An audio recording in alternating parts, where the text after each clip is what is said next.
Друзья, всем привет из города Влёра, Албания. Сегодняшняя тема видео – это места для удаленной работы. То есть те места, где можно сидеть спокойно с ноутбуком, попивать кофе, кушать круассан и работать удаленно. Потому что, мне кажется, многим переезжающим это очень важная и нужная тема. Потому что дома можно работать далеко не всем, но лично я не могу дома комфортно работать. А вот в кафешках это самое то. Да, интернет зачастую там неплохой. Поэтому давайте сегодня посмотрим места интересные, из которых можно работать конкретно в городе Влёра, из того, что я знаю.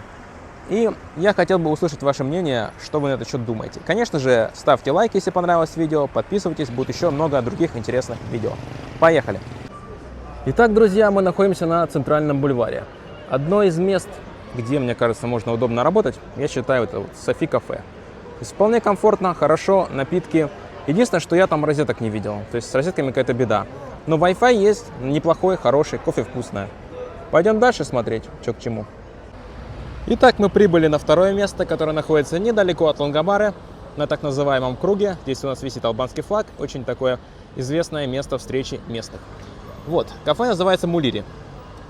Одно из моих любимых также.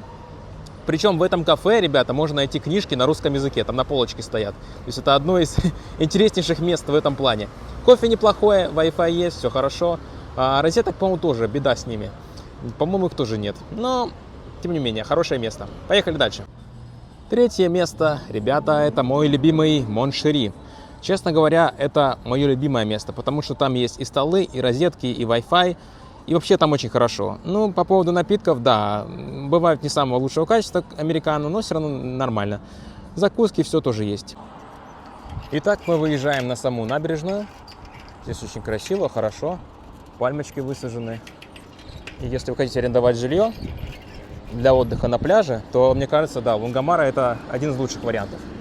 Ну, что характерно, ребят, и для работы я кафе именно на Лонгомаре не знаю. Только вот Моншери в начале. Все остальное как-то, ну вот не то, не понравилось мне. Может быть, я еще не до конца это все знаю, но что-то мне не очень нравилось. Там полно ресторанов, чтобы именно поесть, покушать, перекусить.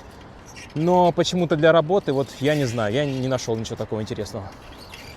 Ну, самое главное, что есть набережная. Всегда можно поработать и пойти скупаться, например, как одна из опций. Или покушать здесь на Лонгомаре. Но в осенний сезон многое закрывается, поэтому опций покушать тоже не так уж прям много.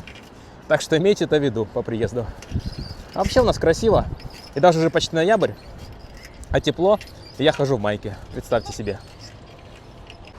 Вот бы уплыть куда-то на одной из этих лодок. Пока не знаю куда, но куда-то хотелось бы, это точно. Может быть, просто по побережью? Когда я говорю о том, что кафе осенью и зимой вымирают, я имею в виду вот что. Смотрите, даже столики все убраны, ничего нет. Хотя внутри что-то есть. Кстати говоря, Anchor, вот это вот кафе, ресторан, вообще никому не рекомендую. Раньше оно было хорошее, сейчас мне не нравится. То есть вот я тут раньше ел, вообще было нормально, а потом все изменилось. И что-то слишком дорого стало. Не соответствует как бы качеству. Хотя находится прямо на Лонгомаре, набережная, то есть все хорошо. Но вот не понравилось. Вот так вот, ребята, выглядит типичное кафе на улице. Сейчас почти никого нет. Все позакрывалось. А так есть красивенькие, смотрите сами. Вот некоторые открыты. Здесь можно посидеть с ноутбуком, хорошо все. Но обычно тут нет Wi-Fi, других условий, розеток и также такого типа. Так что так. А мы потихоньку возвращаемся к началу Лонгомары с круговым движением. И здесь у нас есть также KFC. Ну, ребята, это для тех, кто прям совсем любит такую вот еду. Но там есть столики, и, в общем-то, можно комфортно покушать, попить что-то вкусное. Если мы говорим о кафешках, которые находятся на круге, особого внимания я хотел бы уделить кафе, которое называется Арджоли. Там есть и выпечка, значит, у нас и мороженое, все что угодно. А главное, на утро специально можно вот позавтракать. Специальные цены, смотрите, с 6 до 10 утра, тут буквально за доллар с чем-то, кофе и круассан. В общем, все здесь буквально по доллару, по 2. Ну, по 3 он еще один есть, я вижу. То есть, смотрите, леки, на самом деле написано 130, можно просто поставить 1.30, это будет цена примерно в евро. То есть 1.70, потом 300, это 3.00, ну и так далее. В общем-то, или просто в рубли перевести, почти 1 к 1, то есть там 300 рублей, допустим, или 170 рублей. Ну, в общем, вот так вот, для упрощения. По пути к старому городу можем видеть еще одно Софи кафе. Также хорошая, вкусненькая, совсем имеющаяся добром. Смотрите, школьники идут. Что-то как они маршируют. Куда они? Или это не школьники? Вроде как школьники. Еще непонятно. Итак, монумент независимости, а значит, что мы почти подошли к старому городу, где также имеется такой некий кластер кафешек. Давайте посмотрим, что там. А это, ребята, Софи кафе, но уже в старом городе. В общем, есть красивое место, и поработать можно вполне. Смотрите, столики, все есть. Опять же, цены весьма схожие. То есть 1,60, 1,40, 2,20, 1,70. В общем-то, 2 евро в целом и общем. Абсолютно недорогое кафе. Очень вкусное. А это, друзья, кафе Амос. И смотрите, у них что есть. Круассаны, чизкейки, всякие различные тосты. Так что да, более-менее неплохо. Также вот какая-то просто забегаловка. Смотрите цены. Гамбургер 2 евро, 3 евро, 4 евро. И тост 1,50. Вот и все, в общем-то. Недорогие цены, приятные. Также в районе старого города у нас имеется кафе Моншери. Очень схожее с тем, что мы видели на Лунгомаре, который я показывал.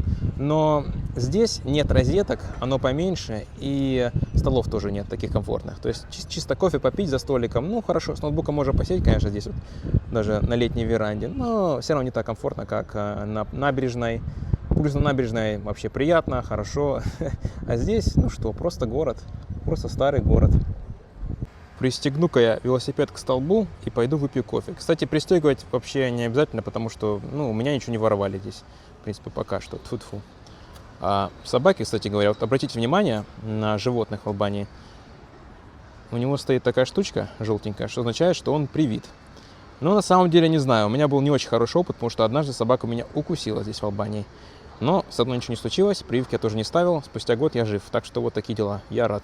Потому что прививок от бешенства, как оказалось, здесь нет. И это очень-очень странно. Ну что, зайду-ка я в Моншери, посмотрю, что к чему здесь.